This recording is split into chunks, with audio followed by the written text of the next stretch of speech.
Les autorités sud-africaines ont été vivement critiquées vendredi après avoir retenu des Palestiniens, dont une femme enceinte de 9 mois dans un avion pendant 12 heures en raison de problèmes liés à leurs documents de voyage.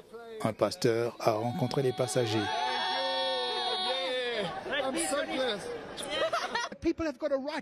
Les gens ont le droit de demander l'asile ici en Afrique du Sud. Ils ont vu l'humanité en nous.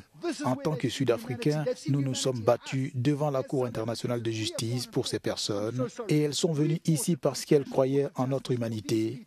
Et pourtant, nous les avons laissées toute la journée sur le tarmac.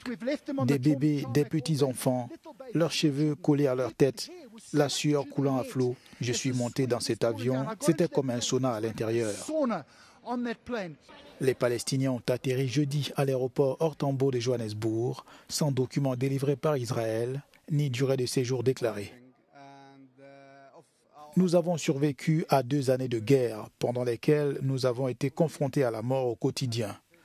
Nous avons été confrontés à la famine, à la disette et à toutes ces choses dont vous avez entendu parler. Nous avons peut-être eu la chance ou la malchance de survivre, mais telle est la situation. Nous avons donc quitté Gaza pour l'Afrique du Sud, notre première destination, car nous pensons que c'est une terre de paix, une terre de loi, une terre de justice, où nous pourrions trouver un endroit sûr pour nous et nos familles. Les 153 passagers, dont des familles, ont été autorisés à quitter l'avion dans la soirée après l'intervention du ministère sud-africain de l'Intérieur et l'offre d'hébergement d'une ONG locale appelée Gift for the Giver.